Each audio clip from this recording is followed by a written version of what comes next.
नमस्कार। विभिन्न क्षेत्र र व्यक्तित्वलाई जोड्ने कार्यक्रम आवाज यहाँहरूको साथमा छ। म गजवर्धन राई। देशको सबैभन्दा पुरानो प्रजातान्त्रिक पार्टी नेपाली कांग्रेस यतिखेर आफ्नो 14औं महाधिवेशनको तयारीमा रहेको छ। यो पेन्डेमिक अर्थात् कोरोना कहरका बीचमा पनि अहिले त्यसको तयारीहरू भइरहेको अवस्था छ।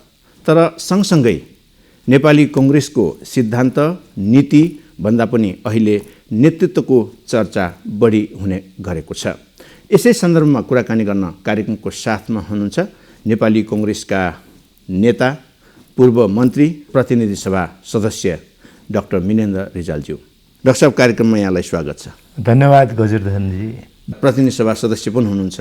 अहिले यहाँहरूको दैनिकी कस्तो छ? हाम्रो अब प्रतिनिधि सभाको अधिवेशनलाई प्रधानमन्त्रीजीले अनायास अन्त्य गर्नुभयो। प्रधानमन्त्रीले अन्त्य गरेपछि त्यो अधिवेशन त्यहीँ ठुङ्ग्यो। समितिका केही बैठकहरू हुँदै थिए। समितिको बैठक पनि यो पछि निषेधाज्ञाको चरणमा आइसकेपछि अहिले सङ्क्रमण बढाउने स्थिति छैन भनेर रोकिया छ।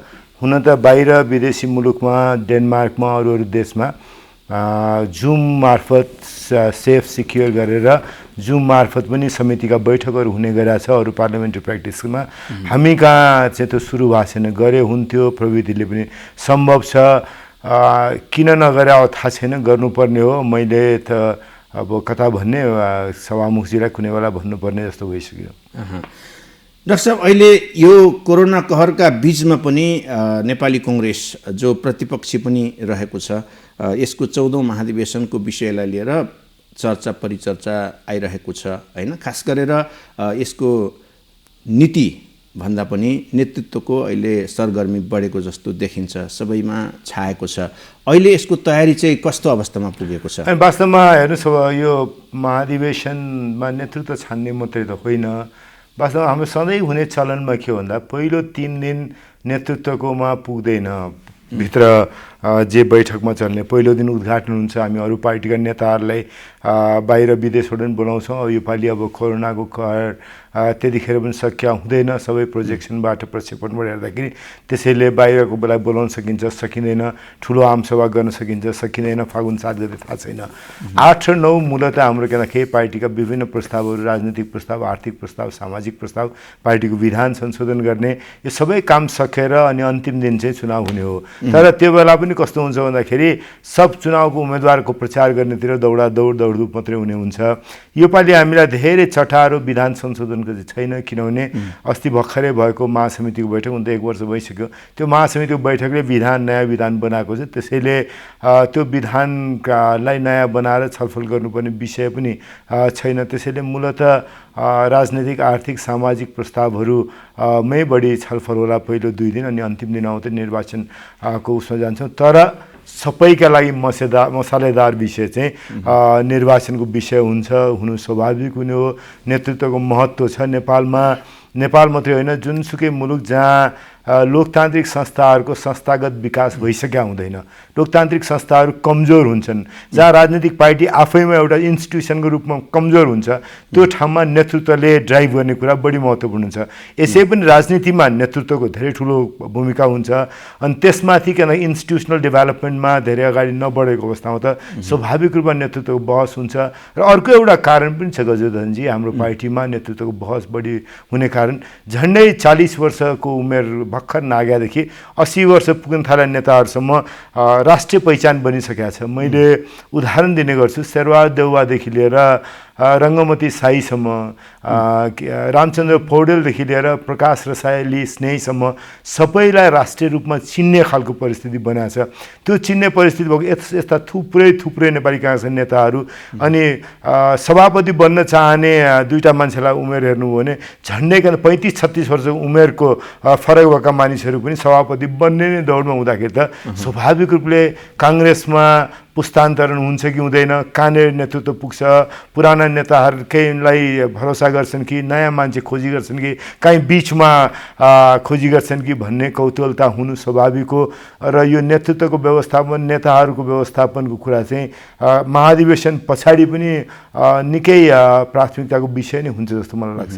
तर अहिले जसरी कुरा उठिरहेको छ पार्टीको नीति सिद्धान्त, अब पहिलाकै जस्तो पुरानै चाहिँ ढङ्गको नीति सिद्धान्तले अहिलेको यो जनमतलाई अथवा चाहिँ जनअपेक्षालाई थेक्न सक्दैन भन्ने कुरा पनि उठिरहेको अवस्थामा 14औं महाधिवेशनमा पुग्दाखेरि त्यो कुराहरूको सारमा अहिले छलफल हुनुपर्ने, गहन रूपमा विषयवस्तु हुनुपर्नेमा नेतृत्वमा ठोकियो एकैचोटि। होइन, मैले तपाईँभन्दा ठ्याक्कै फरक छ। पुरानै तरिकाले काङ्ग्रेस हुँदैन भन्ने भन्दा ठ्याक्कै पुरानै तरिका गर्न पाए चाहिँ काङ्ग्रेस हुन्थ्यो। काङ्ग्रेसलाई काङ्ग्रेस जस्तो देख्ने बनाउनु पर्यो। मैले के अरे निकै चलेको बाहिर पनि भाषा हो, let's reclaim the heart and soul of Nepali Congress. Congress जस्तो थियो त्यस्तै देखिने बनाऊ। बीपीको काङ्ग्रेस जस्तो थियो त्यस्तै देखिने बनाऊ। काङ्ग्रेस जस्तो देखिने कि जस्तो छ। बीपीको काङ्ग्रेस भने, गणेशमान सिंहको काङ्ग्रेस भने, मैले सबै नेताहरूको नाम भन्न सक्छु। के अरे प्रतीकका रूपमा बीपी गणेशमान सिंहकै नाम भन्यो भने पनि उहाँहरूको काङ्ग्रेस भनेको कस्तो काङ्ग्रेस भन्दाखेरि जेलमा बस्दाखेरि पनि काङ्ग्रेस नेपालको राजनीतिको केन्द्रमा थियो।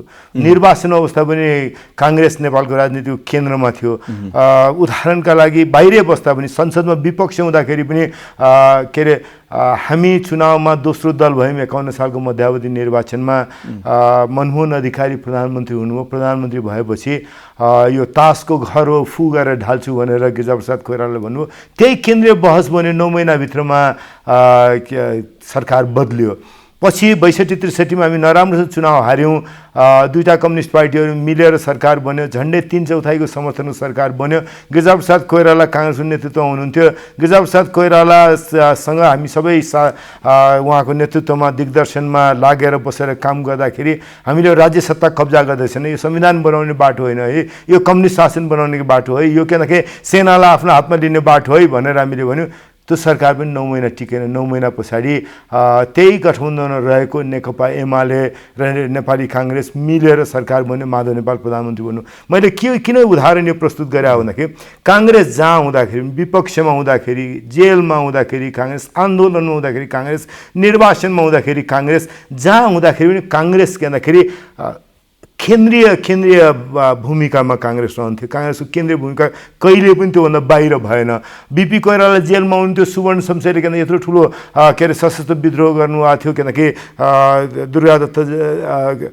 दुर्गानन्द झाहरू त्यही बेला किनखेरि शहीद हुनुभयो। त्यसरी झन्डै पल्टाइसक्ने खालको 18 सालमा के अरे महेन्द्रको शासन व्यवस्थालाई पल्टाइसक्ने खालको अपोजिसनमा उहाँ बस्नुभयो भने त्यस्तो काङ्ग्रेस। सुशील कोइरालाको बेलामा सबै कचपच हुँदै माओवादीको संविधान सभा छोडेर गएपछि पनि काङ्ग्रेस र एमाले मिलेर फेरि माओवादीलाई संविधान सभामा फिर्ता ल्याएर संविधान बनाउने ठाउँ पुर्यायो।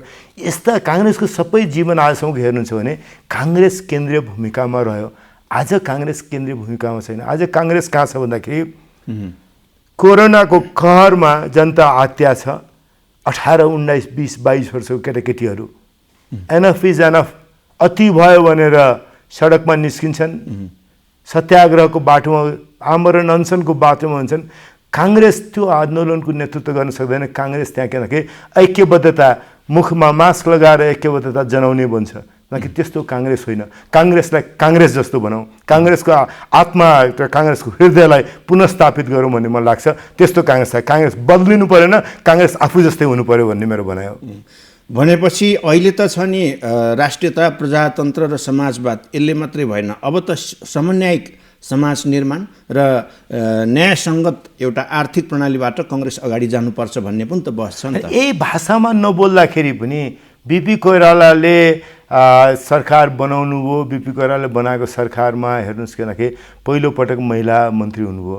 बीपी कोइराला सरकार बनाउनु हो के अरे मधेसको मान्छे, आदिवासी जनजाति मान्छे अथवा के भन्दाखेरि सबै जात जाति भाषा भेष संस्कृतिको भेगको मान्छेहरूलाई सरकारमा राख्नु। बीपी कोइरालाले पार्टी निर्माण गर्नु। पार्टी निर्माण गर्दाखेरि धनमान सिंह परियार हाम्रो पार्टीको महामन्त्री बन्नुभयो।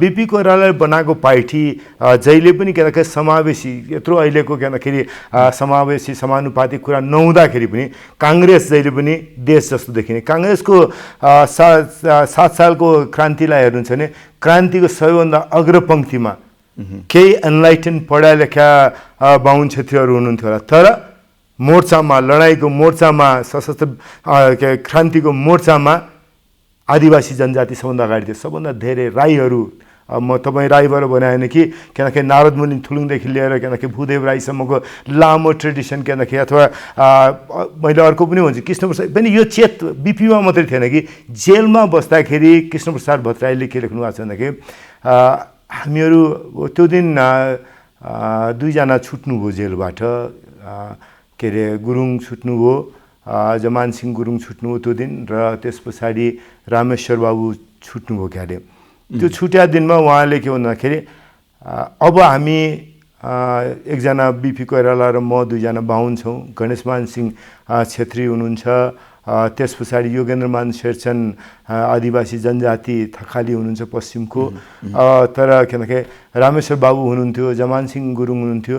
भने यो सबै हेर्दाखेरि ठ्याक्कै नेपाल जस्तै नेपालको विविधता बोकेको हाम्रो सानो सुन्दरी जलको जेलमा पनि हामीहरू त्यही रूपका मान्छे छौँ भनेर भने यो चेत काङ्ग्रेसमा थियो। त्यसरी काङ्ग्रेसमा यो नयाँ चेत होइन कि काङ्ग्रेसमा सधैँ रहेको चेत चाहिँ आज मूल देशको राजनीतिको मूलमा पुगेको छ। त्यो कुरा हामीले जसरी बुझाउन सक्नुपर्छ, जसरी बिपी कोइरालाले यो आन्दोलनलाई यहाँसम्म लिएर आउनुभयो। मैले अर्को उदाहरण दिन्छु कि भन्दाखेरि एकदमै महत्त्वपूर्ण उदाहरण छ कि 16 सालको निर्वाचनमा सिराहामा बिपी कोइरालाले उम्मेदवारीको टिकट दिनुभएको थियो माधव बाबु रेग्मीलाई। माधव रेग्मी निर्वाचन लड्दै हुनुहुन्थ्यो कि मधेसीको घान भएको ठाउँमा, यादव थुप्रो यादव भएको सिराहा, यादव भए पनि झन्डै किनकि 80% बढी मानिसहरू मधेसी समुदाय बसेको ठाउँमा त्यहाँ किनकि थुप्रै नेताहरू, तराईका नेताहरूले किनकि यहाँ पहाडेलाई ल्याएर टिकट दिने, तपाईँले पहाडेलाई कसरी जिताउन सक्नुहुन्छ, यही हो काङ्ग्रेस भनेर बिपीलाई भन्दाखेरि बिपी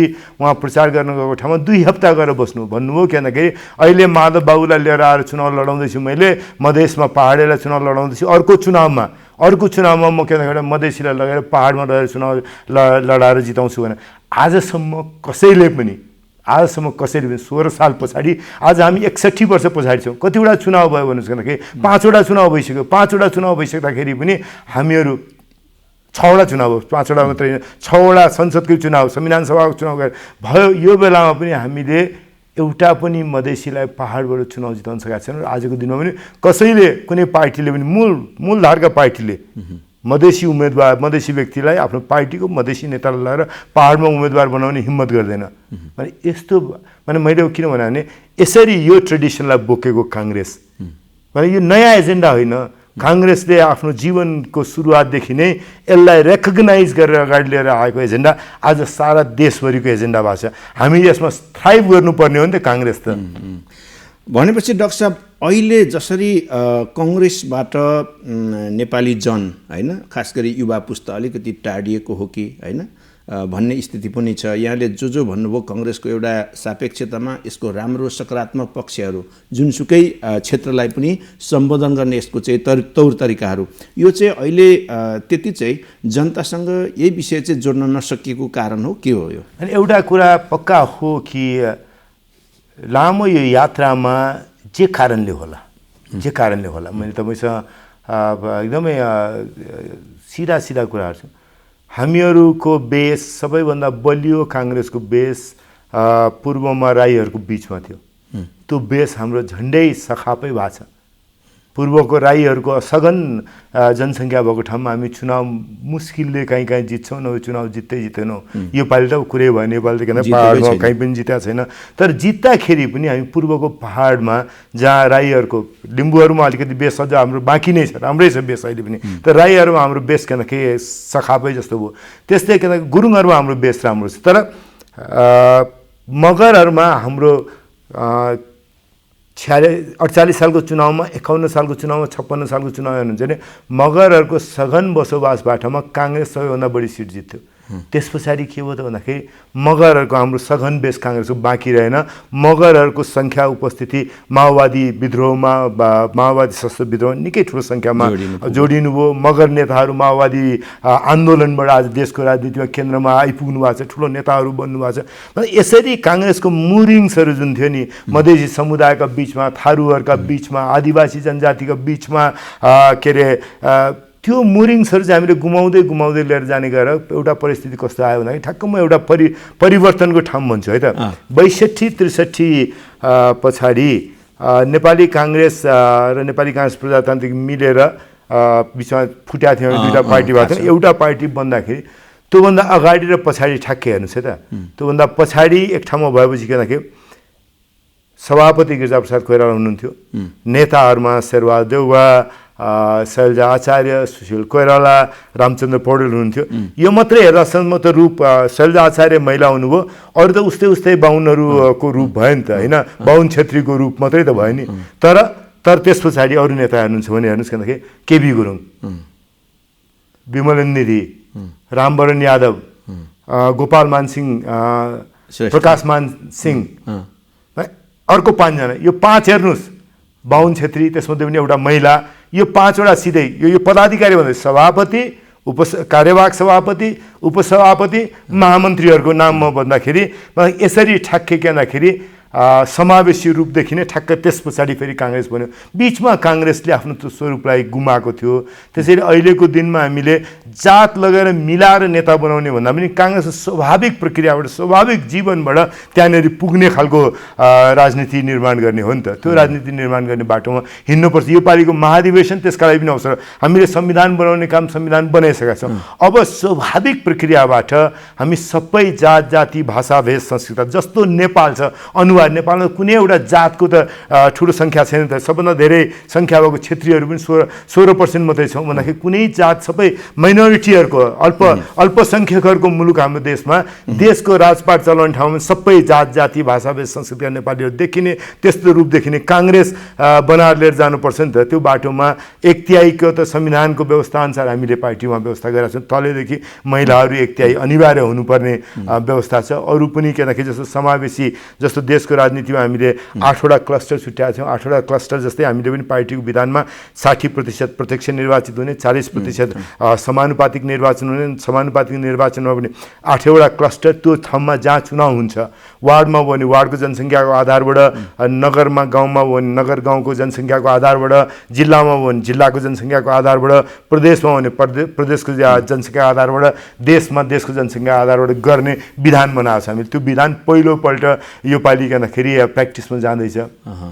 डाक्टर साहब, अहिले जे भने पनि अहिले जसरी चाहिँ नै काङ्ग्रेस पार्टीभित्र अहिले सभापतिको खास गरी नेतृत्वको चर्चा छ, पार्टी सभापति, अहिलेको वर्तमान सभापति, त्यसपछि वरिष्ठ नेता लगायत धेरै नेताहरूको नाम आउँछ। पछिल्लो समयमा अहिलेको उपसभापति विमलेन्द्र निधि, उहाँको पनि उम्मेदवारीको कुरा आइरहेको छ। यो समीकरण अदली बदलीको कुरा चाहिँ अहिले तरङ्गित भएको अवस्था छ। के हो फ्याक्टमा चाहिँ के हो? अनि अहिले हामी मूलतः पार्टीको राजनीतिमा 2टा समूहमा आबद्ध छौँ प्रतिस्पर्धाको हिसाबबाट। एउटा समूह शेरबहादुर देउवाले नेतृत्व गर्नुहुन्छ, एउटा समूहको नेतृत्व रामचन्द्र पौडेलले गर्नुहुन्छ। म त्यो समूहसँग आबद्ध छु। त्यो बाहेक अस्तिको निर्वाचनमा सिटोलाजीको एउटा समूह रह्यो। अब तर यहाँ मैले अघि नै भने 40 वर्षको झन्डै उमेरको अन्तराल भएका मानिसहरूको बिचमा अब पार्टीको नेतृत्व भोलिको काङ्ग्रेस भन्दाखेरि आजपछि आज 77 सालमा हामी अधिवेशन गर्दैछौँ, 82 सालमा अधिवेशन हुने बेला 82 सालमा म के हुन्छ त हेर्नुहोस्, किनकि म यति दारी मेरो फुलिसक्यो, 60 नागेको पनि किन केही वर्ष भइसक्यो। अर्को महाधिवेशनमा म पार्टीको महाधिवेशन प्रतिनिधि भएर आउँदिनँ भन्ने मेरो आजको प्रतिज्ञा छ। मेरो लागि यो अन्तिम महाधिवेशन हो भन्ने। त्यस्तै म जस्तै चाहेर होला नचाहेर होला थुप्रैका लागि यो महाधिवेशन अन्तिम महाधिवेशन हुँदैछ। अझ मेरोभन्दा अगाडिको दाइ पुस्ताहरूको लागि त अन्तिम महाधिवेशन हुन्छ मेरो उमेर समूहका मानिसहरू 60 नागेका के अरे 60 देखि 65 66 वर्ष भएका मानिसहरूको लागि पनि थुप्रैका लागि यो अधिवेशन गर्दाखेरि राजनीतिक विश्राम लिने अधिवेशन हुन्छ, अन्तिम अधिवेशन हुन्छ। अनि हाम्रो 40 नागेका भाइहरू बहिनीहरू जो आउनु भएको छ उनीहरू साँच्चै मूल नेतृत्व मजैले डरैसँग, एकजना मात्रै होइन, एकजना त अहिले पनि जित्नु होला, सभापति जित्नु होला, महामन्त्री जित्नु होला, उपसभापति जित्नु होला, होइन, सहमहामन्त्रीहरू थुप्रो जित्नु होला, तर ठ्याक्कै पुरै पार्टी चलाउने गरी उहाँहरू 82 सालमा आउने बेला हुँदाखेरि त मान्छे मनमा भित्रभित्र त आत्या छ नि त। जस्तो शेरबहादुर देउवालाई सभापति म छु, म बाहेक अर्को नेपाली काङ्ग्रेस सभापति जीवित कोही मान्छे छैन भएको, 4 पल्ट प्रधानमन्त्री भयो, अर्को कोही मान्छे काङ्ग्रेस आएसँग प्रधानमन्त्री भएको मान्छे जीवित छैन, त्यो म बाहेक अर्को कसले चलाउन सक्छ भने शेरबहादुर देउवालाई लाग्छ होला। रामचन्द्र पौडेल सँगै अझ शेरबहादुरभन्दा म पहिलेदेखि राजनीति गरेर मान्छे, म सधैँ उप मात्रै भएँ, म मूल नेतृत्वमा गएर देखाउने बाँकी छ मैले भने रामचन्द्र पौडेल लाग्ला। त्यस पछाडि भन्नुहोस् भन्दाखेरि हामीहरूको उमेरका मानिसहरूलाई होइन उहाँहरूले नै अहिले गर्ने भने हामीले चाहिँ कहिले गएर देखाउने भन्ने लाग्छ होला। त्यसैले एकदमै यो चर्निङको प्रोसेसमा कसरी यहाँबाट निस्किने, कसरी उम्किने, मैले के योगदान गर्ने एकछिन मेरा लागि, एकछिन अरू सबैको बिर्सिनु। मिनेन्द्र रिजालले के गर्ने त, पार्टीको जीवनमा के गर्ने, देशका लागि के गर्ने, के गरेर विश्राम लिने भन्ने कुरा। जस्तो मैले अब एउटा पार्टीको महाधिवेशनमा म जान्छु, त्यस पछाडि देशको एउटा चुनाव मात्रै लड्छु भन्ने भने 7-8 वर्षको राजनीतिक जीवन सोच्दाखेरि त 7-8 वर्षमा मैले के गर्ने, पार्टीको प्लेटफर्ममा उभिएर मैले के गर्ने देशका लागि भनेर सोध्नु पऱ्यो। अझ मलाई भन्नु छ भने आजभन्दा 12 वर्ष अगाडि त मैले 60 वर्ष नागेपछि विश्राम लिनुपर्छ भनेर प्रस्ताव केन्द्रीय कार्य समिति लगेँ। म आफूलाई ढुक्कसँग लागेको थियो 60 वर्ष पुगेपछि छोड्छु भने। आज 60 वर्ष छोडेको पनि नआएको पनि बितिसक्यो, तर पनि म केदाखेरि होइन अब लड्ने राख्छु भने बहाना के पाछु भने हाम्रो ज्येष्ठ राजनीतिक सभा छ, 65 वर्ष पुगेपछि त्यहाँ जान पाइन्छ। 65 त पुगेको छैन नि, म 60 नागे पनि 65 पुगेको छैन, 65 चाहिँ 15 महाधिवेशन पुग्छु, त्यसपछि ज्येष्ठ राजनीतिक सभातिर जाउँला नि भन्ने बहानाबाट काम गरिरहेको छु भन्दाखेरि त्यसैले स्वाभाविक हो यस्तो खाले प्रतिस्पर्धा त हुन्छ।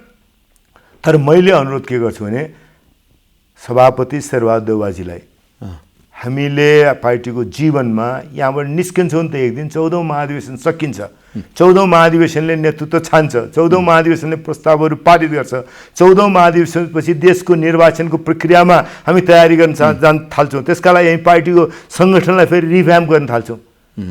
त्यो बेला जाँदाखेरि हामीले शेरबहादुर देउवा सभापति हुनु भएन भने पनि शेरबहादुर देउवाको बारेमा पनि केही बोलेर गर्छन्। अहिले मैले जस्तो तपाईँसँग कुरा गर्दाखेरि बिपी कोइरालादेखि लिएर सुशील कोइरालासँग कुरा अघि मैले भने त्यस्तै शेरबहादुर देउवाको पनि लिगेसी यो छोडेर जानुभएको छ भनेर हामीले कुरा गर्दै हिँड्ने बाटो त चाहिन्छ नि।